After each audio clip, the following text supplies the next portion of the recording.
So the first year I went there, and I guess I didn't know what to expect. If you look at the statistics, probably 99% plus of people don't finish when they go to this race. So I was, went there expecting it to be pretty hard.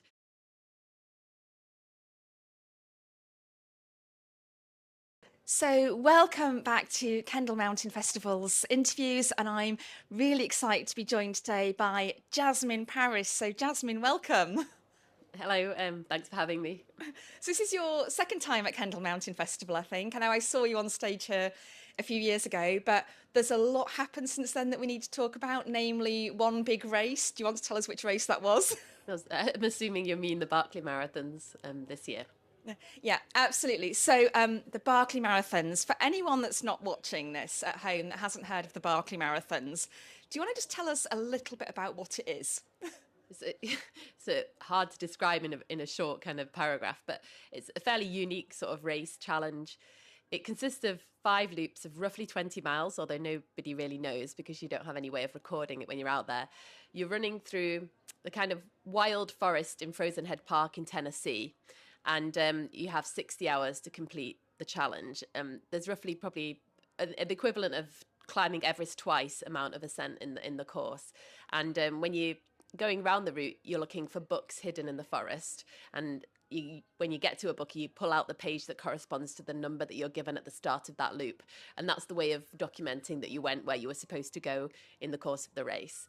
Big challenges are the terrain is really challenging. Not only is it extremely steep, but there's a lot of brambles and fallen trees and things to make your way through. It's a bit like an obstacle course, and the navigation's really difficult, both in terms of the map not being that great, but also you're running off path the whole way, so you have to find your way through the undergrowth. So kind of big challenges. And in the last 35-ish years, prior to this year, only 17 people had ever finished, and no woman had ever finished the race.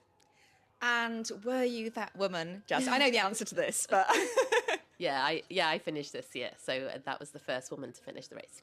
Wait, a huge congratulations from all of us here, because to see a woman finishing that race, and I've seen the documentary. There's a great documentary, The Barkley Marathons, The Race That Eats Its Young, and for someone like me who could never even think about attempting that race, it's just fascinating to watch. But so you're the first female finisher in how many years? I don't know the exact number. I think it's about 35 years since the race started. Yeah, and it was your third time at the Barkley Marathons. So the interesting thing for me about the Barkley is it's a race that nobody can actually watch because there's no kind of live coverage, there's no journalists out there particularly. So tell us a little bit about the 3 years and how they differed. Yeah, absolutely. So the first year I went there, and I guess I didn't know what to expect. If you look at the statistics, probably 99% plus of people don't finish when they go to this race. So I was, went there expecting it to be pretty hard. I think the kind of message that I came away with the first year was that it was possible. It's just going to require everything to go right and me to be in really perfect form. And that first year I managed to do 3 loops, so that's 3 loops in 40 hours is counted as a fun run. And I squeezed in just under the 40 hours. There was a bit of a kind of frantic ending when I went the wrong way off a ridge at the very kind of last book. I dropped the wrong side of the ridge. So it was pretty kind of desperate at the end of that first year as well. The second year I went back, and the weather conditions were incredible the second year, and obviously had better knowledge navigationally. The weather was good in the sense it was very cold, and that meant the ground was frozen, and that's a real advantage there because you spend less time sliding back down on kind of the soil's moves less, I guess. The other kind of advantage of it being cold is that you can wear like full body cover, like long sleeves and long trousers, and that's an advantage when it comes to the brambles because you don't get as badly scratched. So I managed to do 4 loops the second year, although only 3 of them counted because the last one I finished over the 48 hours, so I wasn't able to get out on the 5th loop. So, but in my head, I knew that I'd been round the loop 4 times. So, and at the end of it, Laz said to me, "So do you still think that you can do the 5 loops?" And I think I smiled at him and said yes. So, and then this year was, if I look back and think why it happened this year, it was a combination of things. I felt really good in training. The training went well, and I did more climb and more strength training than I had done in the previous years. A lot of cross training as well. And then I just had this like sense of like self-belief when I went there this year, and I think it was probably a combination of all those things and the learned navigation from the previous years that I just felt more confident about being out there in the forest on my own.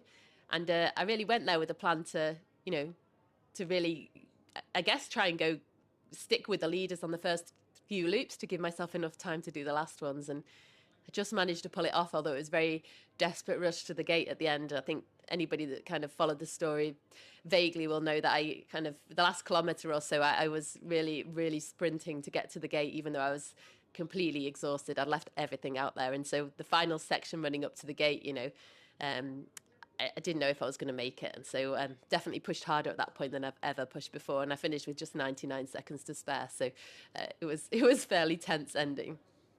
Yeah, and I've seen a little video clip from that moment. So 99 seconds to make it to the finish, and then you just dropped. I mean, it must have been complete exhaustion. Yeah, I mean, when I reached the gate, I didn't think about the fact that, to be honest, I'm not sure that I even knew that whether I'd made it or not.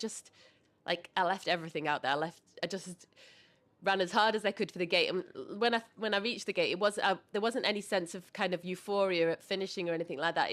The only thought that I had was relief that I could stop and breathe. Like, I was so far into the red at that point, especially oxygen wise, that I think I just lay there and usually your breath comes back when you're fairly fit. Your breath comes back quite quickly, but it was minutes before I felt like I could breathe normally again. So, well, once that was, after that, then it was nice, and I sat up and I tried to say thank you to everyone. Although I'd lost my voice because I couldn't really swallow for the last hour or so.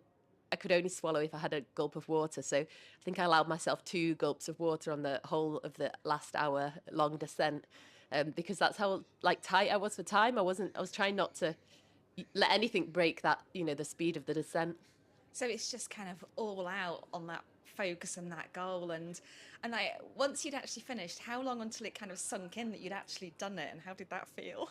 I mean, I guess it was probably a gradual thing, but there was immediately there was quite a lot of media attention, and obviously we're in the States, and it wasn't that easy to kind of do any social media or interview and things over there, but even so, there was a lot of messages coming through all the time, and it was difficult to actually think about the fact that I'd finished. But when we got back a couple of days later, I cycled into work, and those sort of 30 minutes of cycle commute from nursery into work, I think that was the first time it really properly sunk in. And I remember, just because I was listening to my music and, actually thinking about the fact that I'd finally done this thing that I'd been thinking about for the last 3 years. And it was very much a personal sense of satisfaction. It wasn't about it wasn't about the media and the big kind of uproar it'd caused. It was just about this personal goal that I'd had. And it was a really wonderful feeling. Like, it sort of really warmed you up inside. And it's amazing because, unlike other things that I've done previously, this lasted for months and months. It's still there, really, months later when I think about it.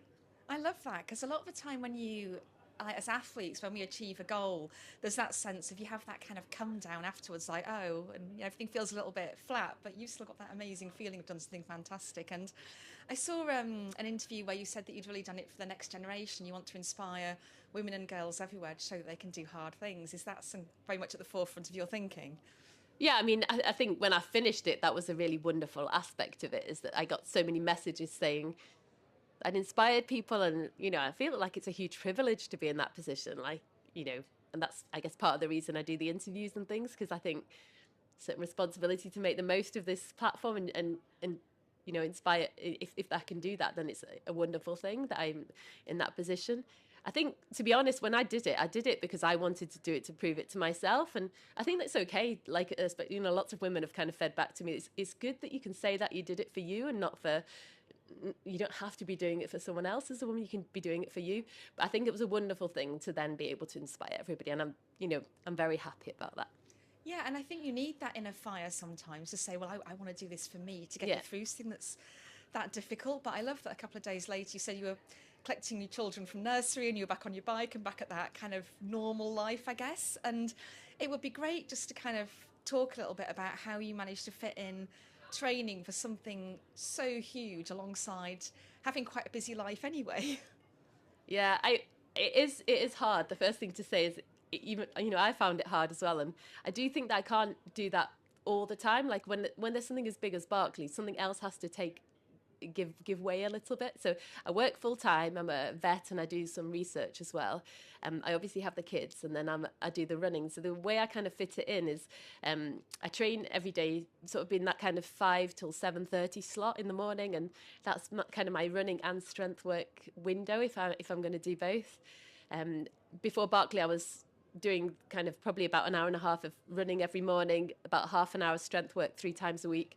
At weekends, I'd obviously go out for longer sessions, maybe, anything between 5 and 9 hours of training in the morning. But I was also doing some double training days. So I'd kind of manage to get into the gym, for example, to do 40 minutes on the stair climber, and you can do 1,000 meters in that time just before picking the kids up. So it's the double sessions that I found really that started to be difficult to manage with the family, just trying to get in both sessions, because my slot has always been in the morning. But yeah, I guess there's things you can do as a family. You can, for example, go walking with the kids, and when they were younger, I was carrying one of them, so that was good training. And there's these sorts of things that you can fit in alongside work.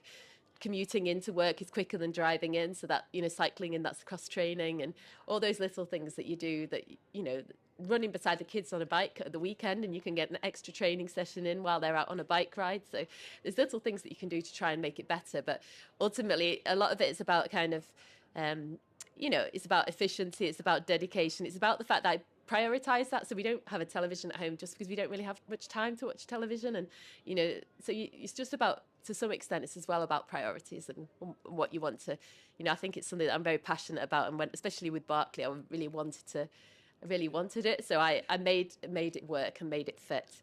But on the kind of going back to the first point I made, I would say that now I'm prioritizing research and my research work a bit more than the running. So I think everything has a time.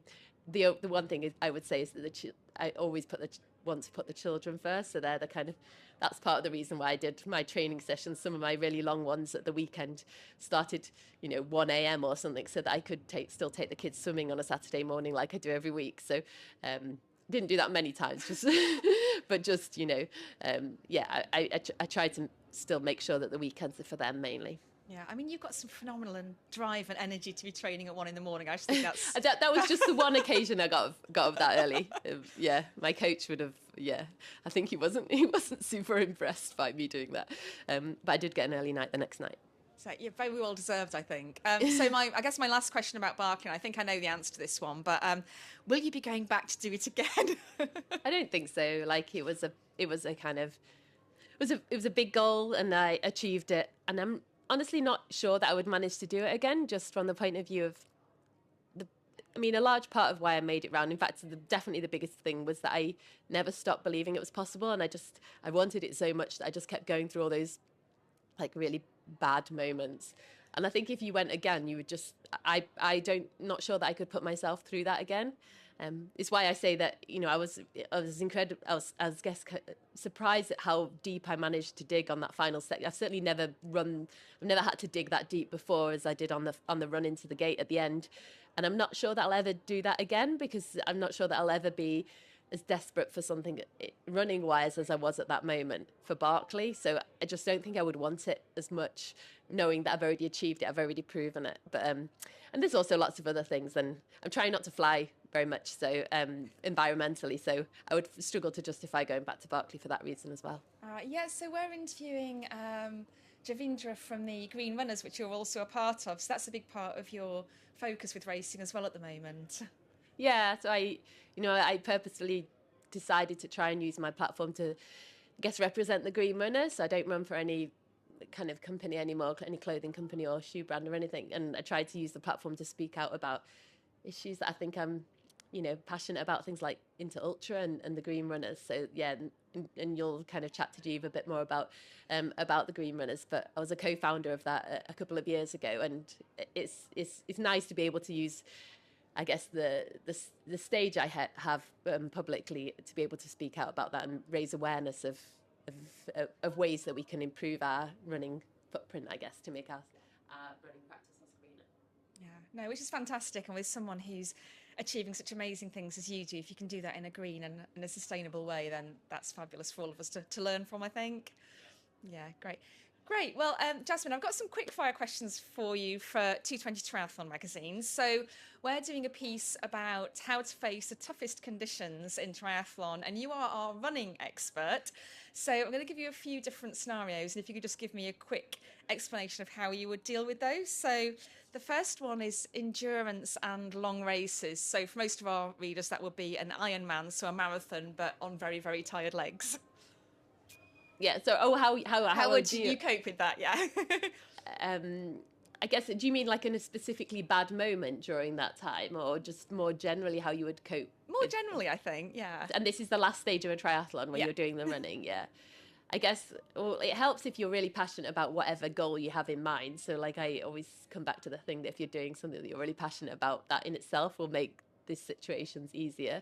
I always think that if you've got something really hard, breaking it down into little bits and just thinking about the next bit that you need to. So the Barkley, I was only ever thinking about the next top of the next climb. Wasn't thinking about the end of the loop. Certainly wasn't thinking about 5 loops on. So just breaking it down into little bits. And when I find things really hard, I often for a moment allow myself to think of something that's very precious to me, like my family and my kids. But then you need to switch your focus right back into the moment and get back into, I guess, the race head. Yeah, I read an interview with, I think it was either Dave Scott or Mark Allen, one of the big pioneers in Ironman racing, and they said that you almost need to know what the pain feels like and go there, but then disassociate again enough to cope with it. Yeah. No, that's a really good point. And that's interestingly, because on the last loop of Barkley, I knew how long I had to get to the end, and I knew that I was going to have to really be pushing it that whole time. It was essentially going to be a kind of a tempo run for the last 6 hours or something. And so in my head, I said, is at the point I had quite bad tendonitis in one leg, and that naturally changes your gait when you're going downhill because you kind of offload that one leg. It's natural to try and make it hurt less. And I said to myself, it was like a conscious thought, accept that the pain is there, but you just got to run in the normal gait. So you just got to load that leg normally. And so it was a conscious decision to try and load that leg normally. And once I'd got through that kind of accepting the pain was there as a constant background, it was okay. It was like I'd sort of accepted it, put it, almost like boxed it off and just made myself continue to run in the normal way so as not to lose time. So I knew that I needed to run fast downhill to be able to make it. So yeah, it's kind of feeds into that, exactly what you just said. That's an amazing skill if you can do it. I'm not sure many people can, but I think it probably depends on how much how invested you are, I guess. Yeah. Okay. The next one is how to cope with extreme fatigue. So when your whole body's telling you to stop. So I think, and this happens to ultra races in general, like ultra running. I'd say when you have moments like that, one thing is that to remember to eat, because I think that eating is often if you kind of get to those points when you're really, really tired, then one of the reasons is that you need to eat. So trying to remember to eat at that point and just keep moving. So stopping's a really bad idea. To sitting down to have a rest is a bad idea, except in the situation where you're really sort of falling asleep on your feet. So that might not apply to triathlon so much, but when we're talking about, if you're running and you've gone through 2 or 3 nights of no sleep, you get to a point when you're falling asleep on your feet. And that's negative for multiple reasons. One, so you get lost. 2 is that if you're running a race, for example, somewhere in the high Alps and you've got a big exposure, then you potentially just fall off the mountain. But 3, you just start to be really inefficient and you just don't move very fast. So at those points, it's, I found that lying down for a 5-minute power nap and setting an alarm is the way to go. You can't do that at Barkley because you don't have a watch to do that. You don't have an alarm. But John Kelly, kind of one of the Barkley veterans who's incredible out there, he has various tips. He's once slept with his head in a puddle so that you'd make sure that he woke up after a few minutes. Another time he slept with his head on one of the books so that he knew someone was not far behind him, so that when they came to the book, they would wake him up. So, there's these interesting ways of coping with sleep deprivation. These are amazing Barkley tips, though. I've never heard of anyone sleeping with a head in a puddle. Yeah, well, I guess, again, you have to be fairly desperate to do that, don't you? Yeah. Okay, and how about extreme conditions in terms of facing bad weather? So I think that's one of the reasons that you need to make sure that you're well enough fed and not too tired when you go out there. Because obviously if you're in either of those situations, you're depleted nutritionally or you're tired, then you start to make bad decisions. Because the key thing is to get dressed well enough for the conditions before you go out. So that means having the kit in your bag in the first place.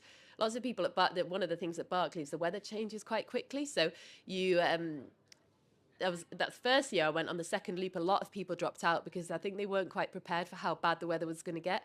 Maybe because of my Scottish kind of training background, I had a lot more kit than most people did, I think. So I was okay. But I think the thing is to be prepared for the weather conditions and then put your kit on early before it gets cold, certainly before you get into any exposed area, because once you're up there, it's very difficult to stop and get dressed. So I think people often leave it too late, especially if they're tired. Then and at that point, you might have gone too far, and it's difficult to do it then. You can be too cold to get dressed. So get dressed early, have the right kit with you in the first place, and get dressed early. Yeah. And the last one I have for you is extreme conditions in terms of the geology, is that the right words? But mountains, hills, stuff that's tough to race on.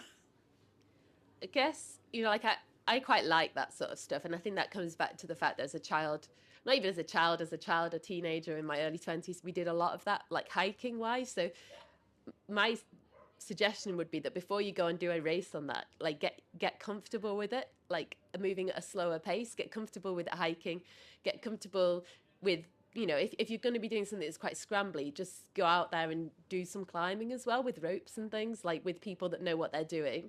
And the same for navigation, make sure that you can navigate before you go in the mountains and go on a course if you don't know how to do that. So I think to be able to race in that sort of terrain, I think first you need to be just comfortable, like really comfortable moving across it, navigating your way through it.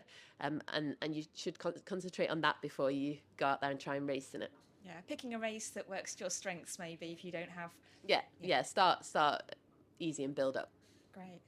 Well, I think that's all my questions now. So Jasmin Paris, it's been an absolute pleasure to talk to you, and congratulations again on the Barkley achievement, and best of luck with everything you continue to do. We think you're an absolute inspiration here, and we're so glad to have you again. Thank you. Thank you very much.